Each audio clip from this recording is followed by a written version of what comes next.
कुर्ला परिसरातील रस्त्यावरच्या मोमोज आणि शॉर्मा विक्रेत्यांवर कडक कारवाईची मागणी केली जाते। कुर्ला परिसरात रस्त्यावर विक्री होणाऱ्या मोमोज, शॉर्मा आणि इतर खाद्यपदार्थांच्या स्टॉलवर प्रशासनाने विशेष लक्ष देण्याची मागणी केली आहे। रस्त्यावरील खाद्यपदार्थ विक्रेत्यांसाठी स्वतंत्र गाईडलाईन्स तयार करण्याची आरोग्य समिती अध्यक्ष हरीश भंदिरगे यांनी मागणी केलेली आहे। अन्य पदार्थांच्या दर्जाबाबत आणि स्वच्छतेबाबत एफडीएने सुद्धा विशेष लक्ष द्यावं असंही बोललं जाते, अशी मागणी करण्यात आली आहे। मोमोज आणि शॉर्मासह रस्त्यावर विक्री होणाऱ्या खाद्यपदार्थांच्या साठवणुकीची आणि गुणवत्तेची तपासणी करण्याची मागणी करण्यात आली आहे।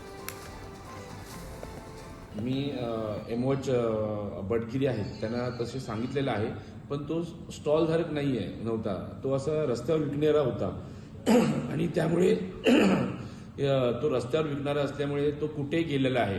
पण आमच्या माहितीनुसार तो एका ठिकाणी राहतो, तिथे शोध चालू आहे। आपण तसे निर्देशही दिलेले आहेत की अशा लोकांवरती आणि असे जे मोमोज विकतात, खास करून कुर्ला परिसरामध्ये जास्तीत जास्त मोमोज आणि शोरमा हे विकतात रस्त्यावरती, त्यांच्यावरती कारवाई करण्यात यावी अशी मी मागणी केलेली आहे।